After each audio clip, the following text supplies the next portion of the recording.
નમસ્કાર, જય શ્રી કૃષ્ણ, જય હિન્દ. કેમેસ્ટ્રી પેપર સેટના ફેવરેટ ટોપિકના એપિસોડ નંબર 21 એટલે કે 21માં તમારું હાર્દિક સ્વાગત છે. હું છું જતીન પટેલને. આપણે એક સફર પર નીકળે છે. સફરનું નામ છે ચાલો પરીક્ષકના માઇન્ડસેટને સમજીએ. જો પરીક્ષકના માઇન્ડસેટને આપણે સમજી લીધો ને તો આપણને એ ખ્યાલ આવી જશે કે ગ્લુકોઝના બંધારણ જેવા અલગ અલગ ટોપિકમાંથી જે છેલ્લા 8 બોર્ડના પેપરની અંદર 7 વાર આ ક્વેશ્ચન રિપીટ થાય છે તો પરીક્ષક શું વિચારે છે. જો એટલી વાત સમજી લીધી ને તો તમારા માર્ક્સની અંદર નેક્સ્ટ એક્ઝામની અંદર તમે જે સ્કૂલમાં એક્ઝામ આપો કે બોર્ડની એક્ઝામ આપો એમાં 25 માર્ક્સનો વધારો આપણે કરી શકીશું. મિત્રો, આવા ટોટલ હું 50 એપિસોડ લાવવા જઈ રહ્યો છું બધા ચેપ્ટરના, અને દરેકના લગભગ 3 ટોપિક આપણે લેવાના છીએ અને એ 3 ટોપિક મોસ્ટ આઈએમપી કેવી રીતના સવાલ પૂછેલા છે એ સમજવાના છીએ. તમે મને તમારી લાઈફના 25 કલાક આપો, હું તમારા માર્ક્સની અંદર 25 માર્ક્સનો વધારો કરી આપીશ. That's my promise. ઓકે, ચાલો આજના ટોપિકની શરૂઆત કરીએ. ગ્લુકોઝનું બંધારણ. તો ગ્લુકોઝના બંધારણની અંદર આપણે સૌથી પહેલાં શું સમજવાનું છે? તો ગ્લુકોઝના બંધારણની અંદર સૌથી પહેલું સમજવાનું છે કે ગ્લુકોઝનું અણુસૂત્ર શું છે.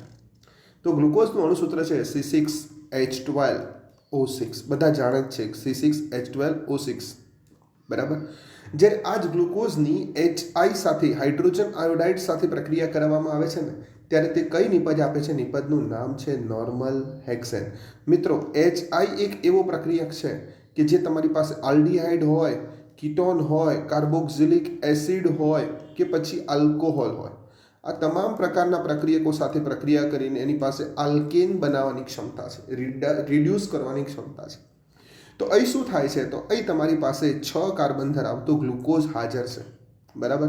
એ ગ્લુકોઝની જ્યારે HI સાથે પ્રક્રિયા કરીને નોર્મલ હેક્ઝેન મળે છે, એનો મતલબ એ થયો કે નોર્મલ હેક્ઝેનમાં જેમ 4 અને +2 એટલે કે ટોટલ 6 કાર્બન એક જ શૃંખલાની અંદર જોડાયેલા હોય ને, તેમજ આ જે ગ્લુકોઝ છે ને એ ગ્લુકોઝની અંદર 6 કાર્બન છે ને રેખીય રીતે એક જ શૃંખલાની અંદર જોડાયેલા છે એવું એની અંદર સાબિત થાય છે.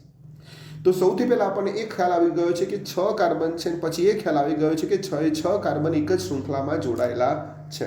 ચાલો આગળ વધીએ નેક્સ્ટ ક્વેશ્ચન, નેક્સ્ટ પાર્ટ તરફ. ગ્લુકોઝની અંદર કયો ક્રિયાશીલ સમૂહ છે એ સમજવા માટે આપણે એક રાસાયણિક પ્રક્રિયાનો અભ્યાસ કરીશું, બરાબર. આ કાર્બોનિલ સમૂહની હાજરી ચકાસીશું કે કાર્બોનિલ સમૂહ આવેલો હોય તો કેવી કેવી રાસાયણિક પ્રક્રિયા આપે. જો કાર્બોનિલ સમૂહની આપણે હાઇડ્રોક્સિલ એમાઇન સાથે, NH2OH નું નામ છે હાઇડ્રોક્સિલ એમાઇન સાથે રાસાયણિક પ્રક્રિયા કરાવીએ તો અહીંથી આ હાઇડ્રોજન અને અહીંથી આ ઓક્સિજન H2O સ્વરૂપે દૂર થાય, અને અહીં જે ઓક્સિજન છે ને આ જ ઓક્સિજનના સ્થાન ઉપર N અને પછી OH જોડાઈ જાય. આ પ્રમાણે N અને OH, ડબલ બોન્ડ ઓના સ્થાન ઉપર ડબલ બોન્ડ N અને OH જોડાઈ જાય અને એ નિપજનું આપણે નામ આપીએ છીએ ઓક્ઝાઇમ. તો જો કાર્બોનિલ સમૂહ આવેલો હોય તો NH2OH સાથે એટલે કે હાઇડ્રોક્સિલ એમાઇન સાથે પ્રક્રિયા કરીને ઓક્ઝાઇમ આપવો જોઈએ. ગ્લુકોઝ આ પ્રક્રિયા આપવો જોઈએ. જોઈશું આપે છે કે નહીં. હાઇડ્રોજન સાયનાઇડ સાથે કેન્દ્રાનુરાગી યોગશીલ પ્રક્રિયા આપવો જોઈએ. હાઇડ્રોજન સાયનાઇડ સાથે કેન્દ્રાનુરાગી યોગશીલ પ્રક્રિયા આપવો જોઈએ. અહીંયા H+ થશે, Cn- થશે, ઓક્સિજન પર માઇનસ થશે, કાર્બન પર પ્લસ થશે. તો હાઇડ્રોજન છે ને એ ઓક્સિજન પર જોડાશે, કાર્બન સાથે જોડાશે સાયનાઇડ, બરાબર. બંને જ્યારે એકબીજા સાથે જોડાશે ત્યારે કેવી રીતની નિપજ મળશે? કાર્બન સાથે અહીંયા સાયનાઇડ જોડાઈ ગયો છે, સરસ મજાનું, ધ્યાનથી જોઈ લો. અને અહીં સાયનોહાઇડ્રીન બનાવવા માટે અહીંયા OH જોડાઈ ચૂક્યું છે, બરાબર. તો આ પ્રમાણે સાયનાઇડ અને હાઇડ્રોજન બંને ઇન થઈ ગયા, બંને અંદર ગોઠવાઈ ગયા, માટે આ નિપજને કહીશું સાયનોહાઇડ્રીન. જો કાર્બોનિલ સમૂહ આવેલો હોય તો હાઇડ્રોજન સાયનાઇડ સાથે સાયનોહાઇડ્રીન નિપજ આપશે તો એ સાબિત થઈ જશે કે આ પ્રક્રિયક છે તમારો જે ગ્લુકોઝ, એની અંદર કયો ક્રિયાશીલ સમૂહ આવેલો છે. તો ચેક કરીશું COOની હાજરી. આગળ વધીએ. COOની હાજરીમાં આપણે જ્યારે આ પ્રક્રિયા કરાવીએ છીએ ત્યારે ધ્યાનથી સમજો શું થાય છે. જ્યારે હાઇડ્રોક્સિલ એમાઇન સાથે પ્રક્રિયા કરાવવામાં આવે છે ગ્લુકોઝની, ત્યારે એમાં જે આ CHO સમૂહ જે આવેલો છે ને એ CHO સમૂહમાં અહીંથી NH2OH માંથી H2 અને અહીંથી O, H2O સ્વરૂપે દૂર થાય છે બચ્ચા. H2O સ્વરૂપે દૂર થાય છે અને અહીં ડબલ બોન્ડ O હતો ને ત્યાં ડબલ બોન્ડ NOH જોડાઈ જાય છે, ડબલ બોન્ડ NOH જોડાઈ જાય છે. અને આને જ તો આપણે કહીએ છીએ ઓક્ઝાઇમ. શું કહીએ છીએ બચ્ચા પાર્ટી? આને જ કહીએ છીએ આપણે ઓક્ઝાઇમ. એટલે એ સાબિત થાય છે કે ગ્લુકોઝમાં C+O સમૂહ એટલે કે કીટોન સમૂહ આવેલો છે. બીજી એક પ્રક્રિયા લીધી હાઇડ્રોજન સાયનાઇડ સાથેની. હાઇડ્રોજન સાયનાઇડની જ્યારે પ્રક્રિયા કરાવી ગ્લુકોઝ સાથે તો હાઇડ્રોજન જોડાઈ ગયો ઓક્સિજન સાથે અને સાયનાઇડ છે જોડાઈ ગયો કાર્બન સાથે તો CCN અને COH બની ગયા અને આ નિપજને આપણે સાયનોહાઇડ્રીન નિપજ કહીએ છીએ અને આ બંને પ્રક્રિયાઓને આધારે એક બાબત સાબિત થાય છે કે ગ્લુકોઝની અંદર કાર્બોનિલ સમૂહની હાજરી છે. હવે મિત્રો કાર્બોનિલમાં તમારી પાસે અલગ અલગ ઓપ્શન આવે. એક તમારી પાસે ઓપ્શન છે આલ્ડિહાઇડ હોય, બીજો તમારી પાસે ઓપ્શન છે કીટોન હોઈ શકે. તો અહીંયા કયો ક્રિયાશીલ સમૂહ હશે એ જાણવા માટે આપણે હજુ આગળ રાસાયણિક પ્રક્રિયાઓ કરાવવી પડશે ને એના આધારે આપણે જાણી શકીશું કે કયો ક્રિયાશીલ સમૂહ એમાં હાજર છે. ચાલો આગળ વધીએ. તો કાર્બોનિલ સમૂહની અંદર આલ્ડિહાઇડ સમૂહ હાજર છે કે નહીં એ ચેક કરવા માટે આપણે રાસાયણિક પ્રક્રિયા કરાવીશું જેનું નામ છે આંશિક ઓક્સિડેશન. શું નામ છે? આંશિક ઓક્સિડેશન પ્રક્રિયા. આંશિક ઓક્સિડેશન પ્રક્રિયા માટે એક નિર્ભર ઓક્સિડેશન કરતા લીધો છે જેનું નામ છે Br2 જર. જ્યારે Br2 જર સાથે ગ્લુકોઝની રાસાયણિક પ્રક્રિયા કરાવવામાં આવશે ને તમે ત્યારે ધ્યાનથી સમજો. અહીંયા જે CHO છે તમારો, અહીંયા જે CHO સમૂહ જે છે ગ્લુકોઝમાં આવેલો છે એ CHO સમૂહનું રૂપાંતરણ ઓક્સિડેશન થઈને COOHમાં થઈ જશે. પણ ધ્યાન આપજો, અહીં જે તમારો પ્રાથમિક આલ્કોહોલ છે ને તેનું ઓક્સિડેશન થયું નથી. એટલે અહીં માત્ર CHOનું જ ઓક્સિડેશન થઈ અને COOHમાં કન્વર્ટ થયેલા છે. માટે આ જે ગ્લુકોઝમાંથી ઓનલી એક COOH મોનો COOH છે માટે આને કહીશું ગ્લુકોનિક એસિડ.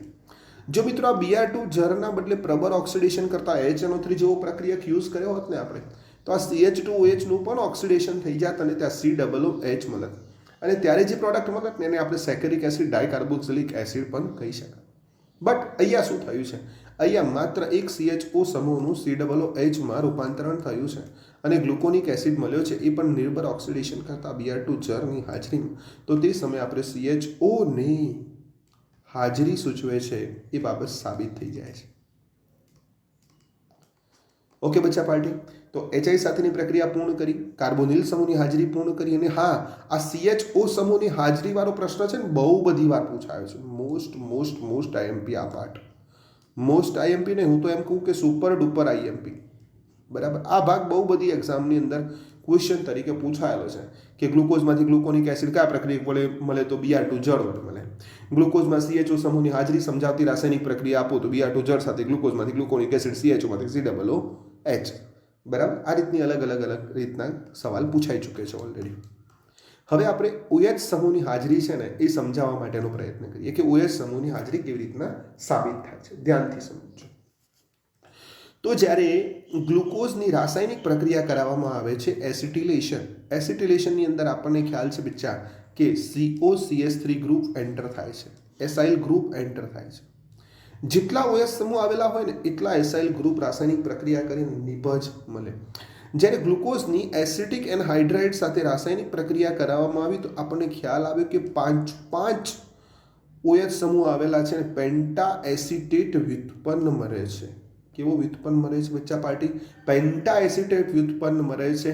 અહીં જે 4 OH છે ને એ 4 OHમાં OCOCH3 એટલે આ પ્રમાણે એસાઇલ ગ્રુપ એન્ટર થઈ જાય છે અને અહીં જે એક OH સમૂહ છે છેલ્લું અંતિમ કિરાલ કાર્બન અને અંતિમ કાર્બન પર જે OH સમૂહ છે ત્યાં પણ COCH3 જોઈન થઈ જાય છે. તો ટોટલ 5 OH સમૂહ હોવાના કારણે પેન્ટા એસિટાઇલ વ્યુત્પન્ન મળે છે ગ્લુકોઝ પેન્ટા એસિટેટ. માટે એ સાબિત થઈ જાય છે કે એસિટિલેશન પ્રક્રિયાના સંદર્ભમાં 5 OH સમૂહ આવેલા છે. અને હા, ગ્લુકોઝ છે ને એકદમ સ્ટેબલ છે ને સ્ટેબલ હોવાના આધારે આપણે પણ કહી શકીએ કે આ 5 OH સમૂહ છે ને જુદા જુદા કાર્બન પર હશે. જો જુદા જુદા કાર્બન પર ના હોય ને એક જ કાર્બન પર હોય ને તો H2O સ્વરૂપે દૂર થઈ જાય અને ગ્લુકોઝ અનસ્ટેબલ બની જાય, પરંતુ હકીકતમાં તેવું થતું નથી. માટે આપણે સાબિત કરી શકીશું કે ગ્લુકોઝમાં 5 OH સમૂહ જુદા જુદા કાર્બન પર આવેલા છે. ચલો એના પછી આપણે આગળ વધીશું. એના પછી નેક્સ્ટ ક્વેશ્ચન છે CH2OH ના સંદર્ભની પ્રક્રિયા. તો અંતિમ કાર્બન પર જે CH2OH જોડાયેલો છે એ જોઈએ ધ્યાનથી. તો CH2OH આપણને શું સમજૂતી આપે છે? તો જ્યારે ગ્લુકોઝની પ્રક્રિયા સાંદ્ર HNO3 સાથે એટલે કે નાઇટ્રિક એસિડ સાથે કરવામાં આવે છે ત્યારે શું થાય છે? ધ્યાનથી સમજો. નાઇટ્રિક એસિડ સાથે જ્યારે રાસાયણિક પ્રક્રિયા કરી અહીંયા હતું તમારી પાસે CHO, એનું તો COOHમાં રૂપાંતરણ થયું જ. બરાબર, સાથે સાથે જે CH2OH હતું ને તેનું પણ COOHમાં રૂપાંતરણ થઈ ગયું. એનો મતલબ એ થયો કે એક COOH બનત તો આપણે ગ્લુકોનિક એસિડ કહેવાય, બે COOH સમૂહ બની ગયા એટલા માટે આપણે કહીશું સેકેરિક એસિડ પ્રબળ ઓક્સિડેશન કરતા સાંદ્ર HNO3. અહીંયા ડાયકાર્બોક્સિલિક એસિડ તરીકે પણ ઓળખવામાં આવે છે ને MCQ ની અંદર આજ પૂછે છે કે ડાયકાર્બોક્સિલિક એસિડ કયા પ્રક્રિયાની મદદથી મળે? જવાબ છે સાંદ્ર HNO3. અથવા તો એવું પૂછે કે ગ્લુકોઝની સાંદ્ર HNO3 સાથે રાસાયણિક પ્રક્રિયા કરતા કઈ નિપજ મળે છે? તે જ પ્રમાણે ગ્લુકોનિક એસિડ હોય તો ગ્લુકોનિક એસિડ જે હમણાં Br2 જરવાળા ઓક્સિડેશનથી બનાવ્યો હતો ને, એ ગ્લુકોનિક એસિડનું પણ ઓક્સિડેશન કરીને તમે સેકેરિક એસિડમાં રૂપાંતરણ કરી શકો છો. એના માટે પણ સાંદ્ર HNO3 એટલે કે નાઇટ્રિક એસિડ પ્રક્રિયકનો ઉપયોગ કરી શકાય છે. આના આધારે સાબિત થાય છે કે અંતિમ જે કાર્બન છે ને, અંતિમ કાર્બન પર CH2OH આવેલો છે ને, જે આ સાંદ્ર HNO3 વડે ઓક્સિડેશન કરાવે તો આલ્કોહોલમાંથી આલ્ડિહાઇડમાં રૂપાંતરણ થયો હશે અને આલ્ડિહાઇડમાંથી કાર્બોક્સિલિક એસિડમાં રૂપાંતરિત થયેલો હોવો જોઈએ. તો એક CH2OH સમૂહની પણ સાબિતી અહીંયા મળી જાય છે.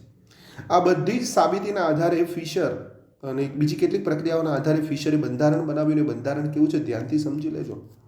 આ બંધારણની અંદર એને ખાસ સમજાવ્યું છે કે એક CHO સમૂહ આ પ્રમાણે આવેલો છે, બરાબર. પહેલો CHO સમૂહ બતાવી દીધો છે એમને. ત્યારબાદ 4 કાર્બન છે ને એને એક પ્રમાણે આ રીતના જોડે છે. જુઓ ધ્યાનથી, એ જેટલા જેટલા પોઈન્ટ બને છે ને એ બધા કાર્બન છે. અને પછી HOH એને આજુબાજુ મૂકી દીધા છે. HOH એને આજુબાજુ મૂકી દીધા છે. આ રીતનું ફિશર એક બંધારણ બનાવ્યું. આ બંધારણની અંદર ધ્યાનથી જોઈએ ને તો અહીંયા એક કાર્બન, અહીંયા બીજો કાર્બન, અહીંયા ત્રીજો કાર્બન, અહીંયા ચોથો કાર્બન.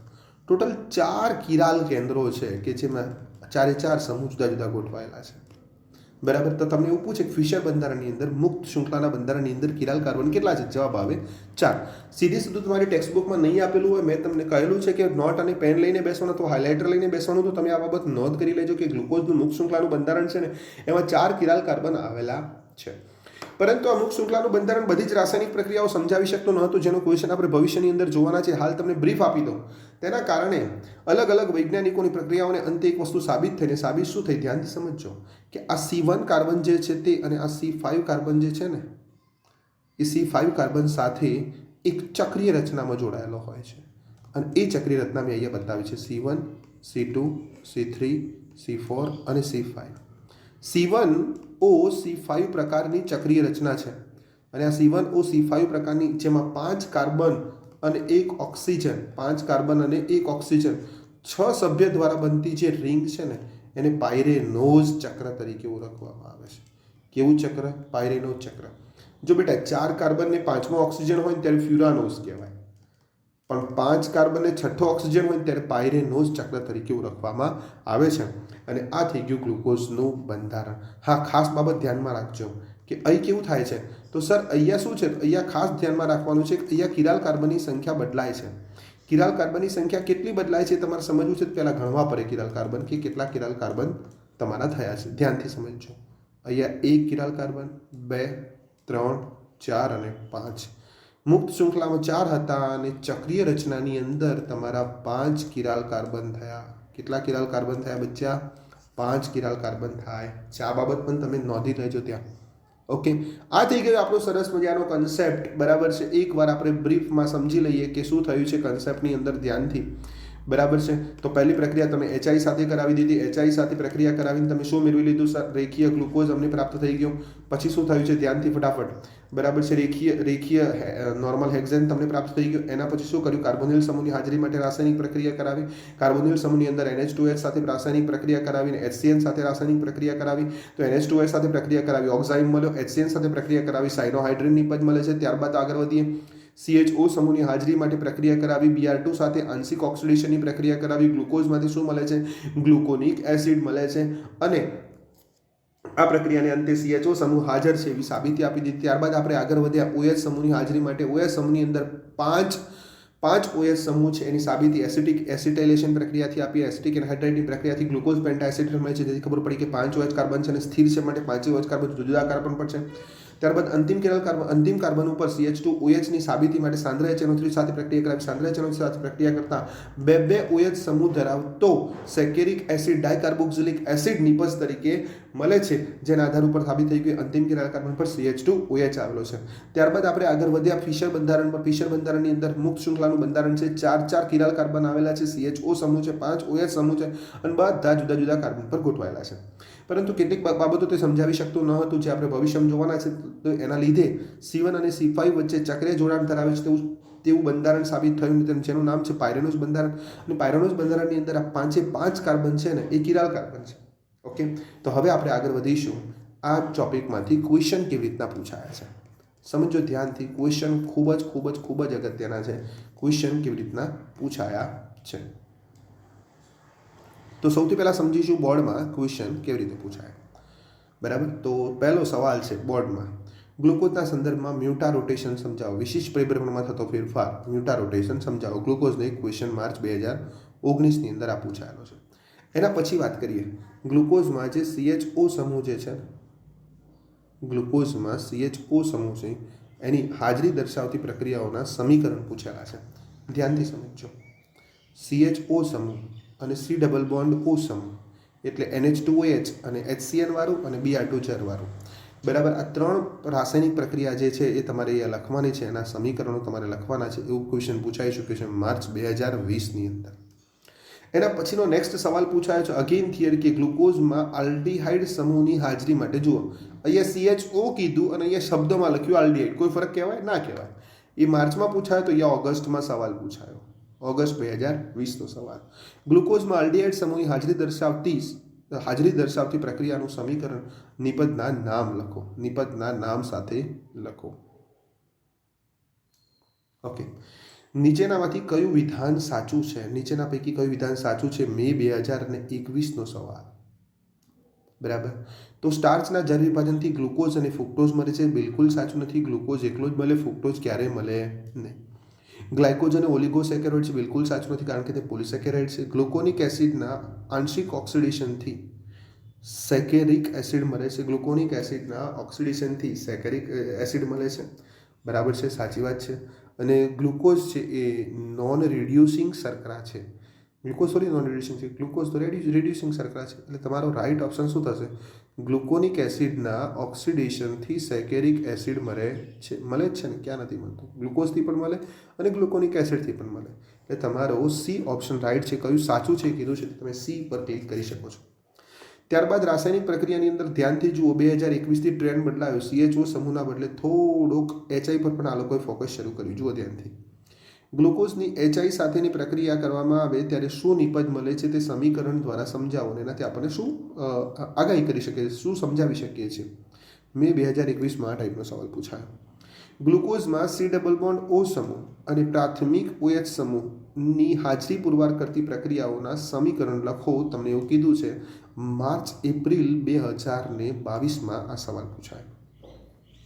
કાર્બોનિલ સમૂહની સાબિતી અને પ્રાથમિક OH સમૂહ એટલે કે CH2OH અંતિમ જોયેલા ને એની સાબિતી, બંનેની તમારે રાસાયણિક પ્રક્રિયા લખવાની છે. ત્યારબાદ જુલાઈ 2022ની અંદર ક્વેશ્ચન પૂછાયો છે. જુલાઈ 2022 બોર્ડની અંદર ક્વેશ્ચન પૂછાયો છે ગ્લુકોઝમાં આલ્ડીહાઇડ સમૂહની હાજરી નક્કી કરતી રાસાયણિક પ્રક્રિયા કઈ છે? તમારે 4 પ્રક્રિયાઓની અંદર તમારે ટીક કરવાનું છે. જો સૌથી પહેલી પ્રક્રિયા જે છે તમને આપેલી છે એ પ્રક્રિયા છે એસિટિક હાઇડ્રેટ સાથેની પ્રક્રિયા. એ તો આપણને ખબર છે, 5 OH સમૂહની સાબિતી આપે છે. પછી HI સાથે પ્રક્રિયા આપી છે, 6 કાર્બન રેખીય છે એની સાબિતી આપે છે, એ પણ આપણે જાણીએ છીએ. અને એના પછી જે વાત કરી છે Br2 સાથેની વાત કરી છે. ગ્લુકોઝની Br2 સાથેની પ્રક્રિયા છે. આ Br2 સાથેની ઓક્સિડેશન પ્રક્રિયાથી આપણે આલ્ડીહાઇડ સમૂહની સાબિતી આપી શકીએ છીએ. Right answer is answer C છે. ઓકે બચ્ચા પાર્ટી. હવે હાઇડ્રોજન સાયનાઇડ સાથે કાર્બોનિલ સમૂહની હાજરી સૂચવે છે. ચાલો એના પછી આગળ વધીશું. ગુજકેટવાલા MCQ તૈયાર થઈ જાઓ બચ્ચા પાર્ટી. ગુજકેટવાલા MCQ જે લોકોએ આગળ જતાં સારી એન્જિનિયરિંગ કોલેજમાં એડમિશન લેવું છે અને નર્સિંગમાં એડમિશન લેવું છે અને ખાસ એગ્રીકલ્ચરમાં એડમિશન લેવું છે, એ લોકો ખાસ ગુજકેટને પર પણ એટલું જ ફોકસ કરજો જેટલું તમે બોર્ડ ઉપર ફોકસ કરો છો. બરાબર, ગુજકેટની પરીક્ષામાં પૂછાયેલા MCQ ધ્યાન આપજો. ગુજકેટમાં પૂછાયેલા MCQ શું પૂછાયું છે ગુજકેટમાં સમજો ધ્યાનથી. ગુજકેટ 2013. નીચેના પૈકી કઈ પ્રક્રિયા ગ્લુકોઝનું રેખીય બંધારણ સાબિત કરે છે? રેખીય બંધારણ આ પ્રક્રિયાઓમાંથી કોણ સાબિત કરે? તો HI સાથેની પ્રક્રિયાથી જે નોર્મલ હેક્સેન નિપજ મળે ને રેખીય બંધારણ સાબિત કરે. HNO3 સાથેની પ્રક્રિયાથી જે સેકેરિક એસિડ મળે ને એ તમારું OH સમૂહ CH2OH એટલે પ્રાથમિક OH સમૂહની સાબિતી આપે. HCN સાથેની પ્રક્રિયાથી સાયનોહાઇડ્રિન મળે ને એ તમને શાની સાબિતી આપે છે તમારે મને કોમેન્ટમાં જણાવવાનું છે. ક્વેશ્ચન નંબર 8 C અને D બંને શાની સાબિતી આપે છે એ તમારે મને કોમેન્ટમાં જણાવવાનું છે. બરાબર. એક વિદ્યાર્થી છે મારો, એનું ઈમેલ આઈડી ચામુંડા સદા વિજય હતી એવું લખેલું છે. એ મારા તમામ સવાલના જવાબ આપે છે. વેલ્ડન બચ્ચા, આ રીતના ટુ બી કન્ટિન્યુ કરો, તમારા માર્ક્સ 100% વધશે એવી મારી પ્રોમિસ છે, ગેરંટી છે.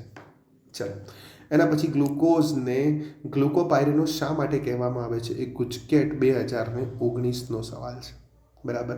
તો એમાં ગ્લુકોઝમાં 6 કાર્બન પરમાણુ ધરાવતું ચક્રીય સંયોજન છે? બિલકુલ નહીં. ગ્લુકોઝ કીટોહેક્સોસ છે? બિલકુલ નહીં. ગ્લુકોઝમાં 5 કાર્બન અને 1 ઓક્સિજન. હા, 5 કાર્બન ને 1 ઓક્સિજન. હવે સાચું. બરાબર. 5 કાર્બન ને 1 ઓક્સિજન માટે પાયરેનોઝ. 5 કાર્બન ને 1 ઓક્સિજન માટે પાયરેનોઝ. 5 પરથી પાયરેનોઝ, 5 કાર્બન પાયરેનોઝ થઈ ગયું ને. કેમિસ્ટ્રી કેમિસ્ટ્રી છે એમાં. ગ્લુકોઝને આલ્ડોહેક્ઝોઝ તરીકે ઓળખવામાં આવે છે. બિલકુલ વાત છે. ગ્લુકોઝ એ શું છે? આલ્ડોહેક્ઝોઝ તરીકે ઓળખવામાં આવે છે. પણ પાયરેનોઝ શા માટે કીધું છે? પાયરેનોઝ એટલા માટે કીધું છે 5 કાર્બન 1 ઓક્સિજન ધરાવતું ચક્રીય સંયોજન છે. માટે આન્સર તમારો શું થશે? સી થશે. એના પછી નેક્સ્ટ ગુજકેટ 2020નો સવાલ છે. બરાબર. કે ગ્લુકોઝમાં 6 કાર્બન સરળ શૃંખલામાં ગોઠવાયેલા છે, તેની સાબિતી કઈ પ્રક્રિયાથી મળે છે? જબરજસ્ત સવાલ છે.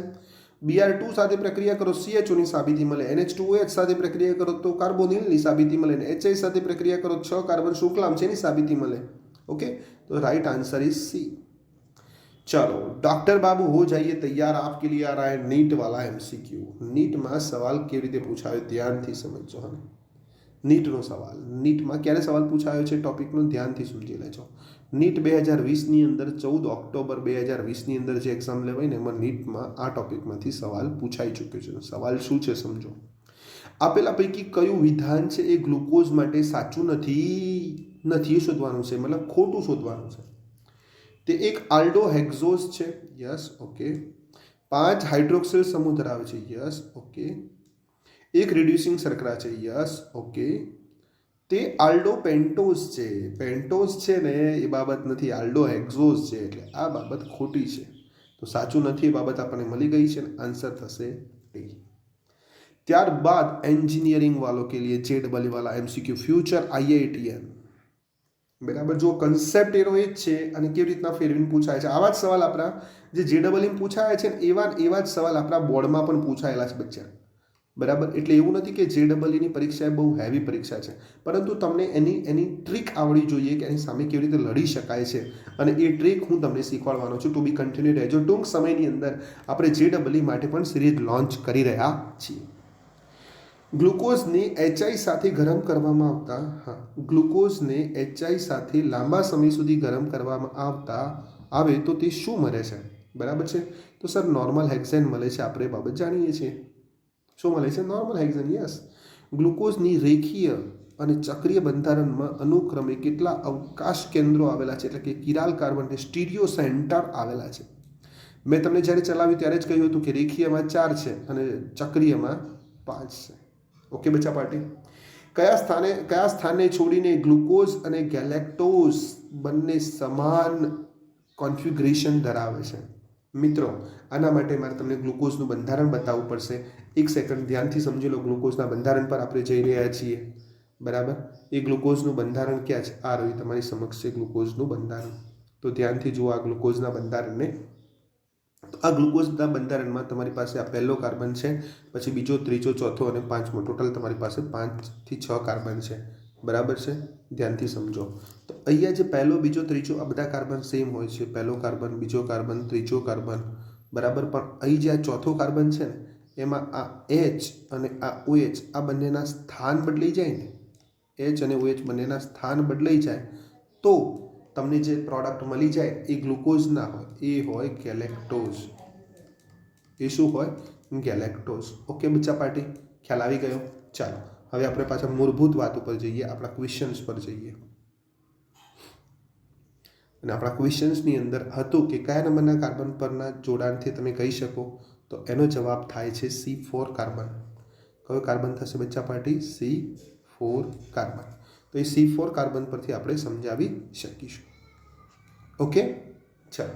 એ JEE 2019નો સવાલ હતો. એના પહેલાં પણ JEE 2019નો સવાલ હતો. હવે JEE 2020નો સવાલ શું કહે છે?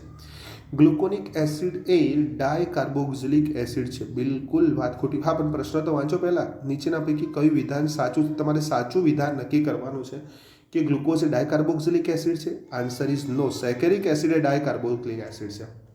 ગ્લુકોઝના આંશિક ઓક્સિડેશનથી ગ્લુકોનિક એસિડ બને છે. બિલકુલ સાચી વાત છે. ગ્લુકોઝના આંશિક ઓક્સિડેશનથી ગ્લુકોનિક એસિડ મળે.